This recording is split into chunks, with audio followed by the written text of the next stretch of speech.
Hi everyone, I've got a quick video for you today. I had some of the Inchies left over from Sunday's art journal prompts and I've been playing around and I've got a couple of ideas for you.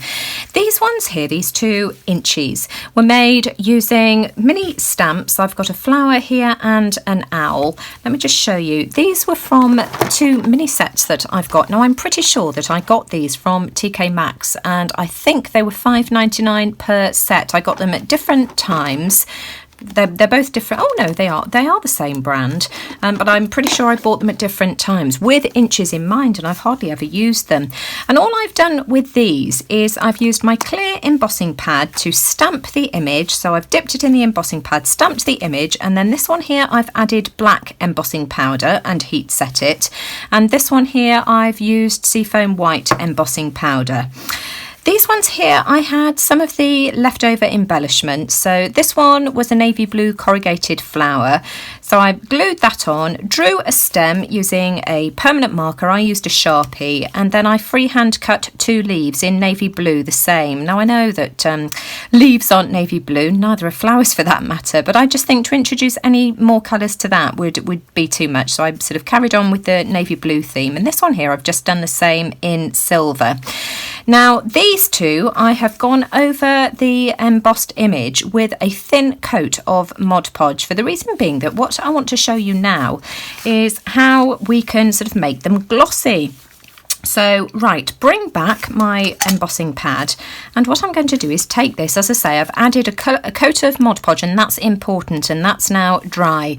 And what I'm going to do is just put this image side down on my stamp pad, and let me move those out of the way for a second, and I'm really going to make sure that I've got a good coating of embossing ink. Then I'm going to bring in some clear embossing powder and just wipe those bits out of the way. Clear embossing powder, and I'm just going to put on a layer. There we are. And then tip off the excess like that, and I'm just going to heat set it. Bring in my heat tool. Hang on, let me just warm it up for a second. And this is so quick and easy. It's even quicker when it's been warmed up slightly, but oh, whoopsie daisy, come back.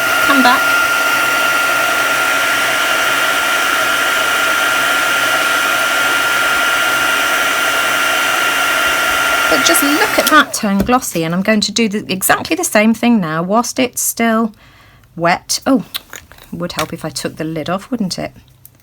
There we are. And I'm going to do exactly the same thing again. And you'll see this melt much quicker this time. There we are. And then I'm going to do it again. So I'm going to go over this 3 times. There we are.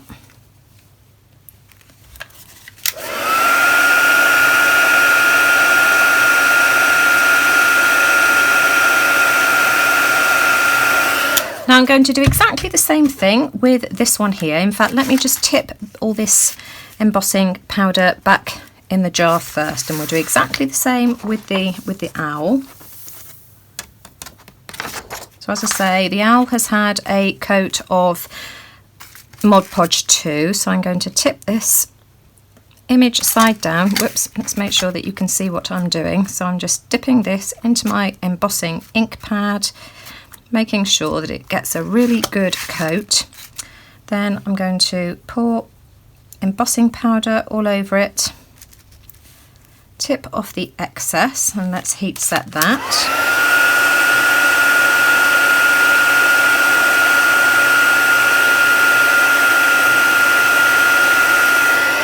We'll do exactly the same again. Be careful when you pick this up because of course it's really hot. I'm just picking it up by the very, very edges.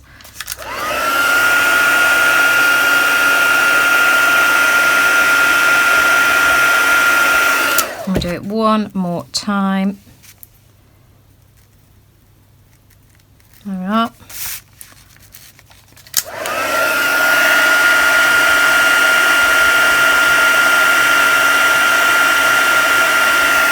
And then I'm just going to set that to one side now to cool down, and I'm just going to tip this back in, and then we'll do the other two. Now this is how these look, and they look as if I've put glossy accents on top of them, but of course it's dried in a fraction of the time. I just absolutely love that. I think those are gorgeous little embellishments, and those are dried just in a matter of minutes, and by the time I've inked around the edges, those will look absolutely super. Now with the other two, because let me just brush that off.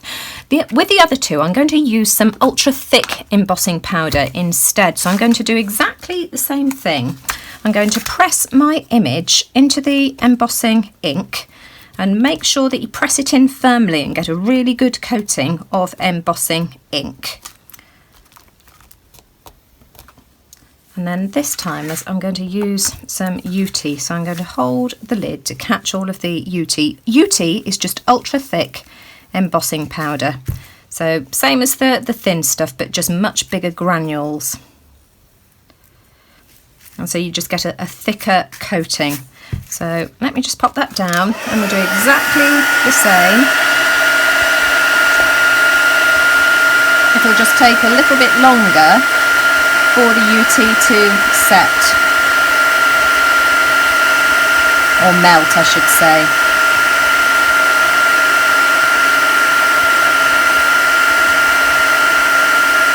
But I mean just a few seconds, that's all.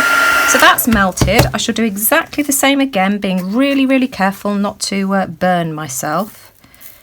Try and catch all of that left over in the lid, shake off the excess, and then we'll just melt it again.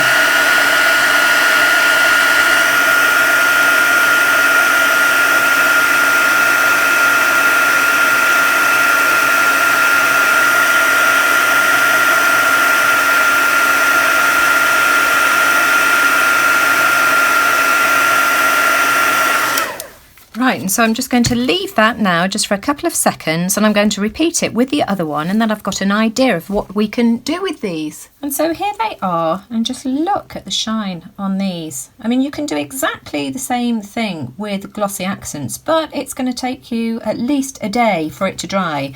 And if you're anything like me, for one, you'll be impatient, as I am, and secondly, I just always end up sort of rocking them as I carry them to a safe flat place. So I end up poking my fingers in it before it's completely dry. So this is completely foolproof for me. I just love it. And that's the one with the normal embossing powder. This is the ultra thick embossing powder, and so you can see, let me just see if I can hold it on its side, and you can just see the difference. The UT is just much thicker, but if you don't have UT, which is ultra thick embossing powder, just use your ordinary clear. So right, okay, let's grab an ink pad and ink around the edges, and then, as I say, I've got an idea as to what we can do with these. Right, so I'm just going to ink around the edges because it just finishes these off. Now this is what they look like once they've been inked around the edges, and I just think those make lovely super duper embellishments to either keep for yourself and put away, or to give away in Happy Mail. But let me just show you the reason that I said that it's important to use Mod Podge on these ones here before you add your embossing powder is because this is what happens if you don't. Because I'd already embossed the image, when I added the clear embossing powder and heat set it, it just completely melted and bled all over the place, whereas by adding Mod Podge first, the image remains intact. So as I say, it's just important to give it a coat of Mod Podge before you add your clear embossing powder. Anyway, let me have a bit of a tidy up and I'll show you what I'm going to do with mine. And this is what I decided to do with my Inchies and Inbetweenies. I'm calling the 1.5 by 2 inch ones Inbetweenies because of course we have Inchies, we have Twinchies, and what are these? Inbetweenies. But I took my inspiration from a card that Jean Rosser sent me in Happy Mail. This was for the embellishment challenge, and I just absolutely love the simplicity of this card. So Jean has obviously used one of her own Inchies. It looks to me as if Jean has used glossy accents for this. this. But if you watch this, Jean, leave me a comment if you will, and let me know how you did this and how you stamped your rectangle as well. Did you use a jelly plate for that? Let me know. But that was where I got my inspiration, and all I've tried to do is just use up my scraps of watercolour paper and mixed media paper. So this one here, for instance, I've used watercolour paper as my mount. And I used my acrylic stamp block. I dabbed it with some of the Twisted Citron Distress ink, sprayed it with water, and then just stamped onto the piece of watercolour paper.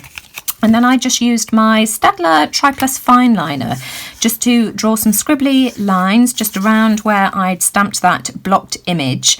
Inserted my Inchie in the centre, and then used some ice spruce just to add a border, and that's it. And that is mounted on a piece of 3 3/4 by 3 3/4 cardstock. So that's that one there, and I've handmade all of my envelopes using my envelope punch board. This one is one of the Inbetweenies, and I've done exactly the same thing here. I've cut out a rectangle of watercolour paper and just kept it plain this time and just drawn my scribbly lines. This piece of paper here measures 3 inches by 3 3/4 inches, so there's that one there. I've done exactly the same with this one here. I just think this looks so effective. Thank you so much, Jean, for the idea. Jean Rosser. Jean has got a YouTube channel, so please do go and check Jean out. You'll recognise her, as I say, from Art Journal Prompts. This is mounted here on a piece of mixed media paper. You can see the difference. The watercolour paper is more grainy and slightly more yellow, but I'd run out of scraps, and so I started using mixed media paper. So I've just cut out a square slightly larger than the Inchie, drawn my scribbly lines, and then mounted this on a square piece of cardstock. So that's that one there. This one here, I've just drawn my scribbly lines directly on a piece of silvery grey pearlised paper or cardstock, so that's that one there. I think that looks really cute. I've done the same with this one here, just on gold. I just love the sparkle of these. I got these cards from Hobbycraft here in the UK. This one, I drew a square in a very fine light pencil mark, and then I used my water brush to add some Artist Loft watercolour paint. So that's how I did that one there. Just blended it, as I say, with my watercolour brush. My water brush. Let me show you if I've got it to hand. So it's just one of these water-filled water brushes. I just love those. And this one, I used my square jelly plate, my little miniature jelly plate, and I used some of the Studio Pebeo Studio acrylics. This is the iridescent blue black. Absolutely love that, and that's sort of got sort of like a purpley sheen. I just love these iridescent colours, just gorgeous. And again, I've just drawn my scribbly lines around the edges. So I hope that's given you some ideas as to how you can use any leftover Inchies, Twinchies and Inbetweenies that you might have left over from this week's art journal prompt. I think these would look lovely if they were bundled together in sets of 4 or 6 even, tied with a bit of twine, and you could give them away in Happy Mail or Christmas presents as well. These would make lovely stocking fillers. So if you like that idea, I'd really appreciate it, as always, if you would give me a thumbs up, because it just lets YouTube know that you like what I'm doing, and let me know what you think in the comments below. I love to hear what you guys have to say. Take care, everyone, and I'll see you all again soon. Bye for now.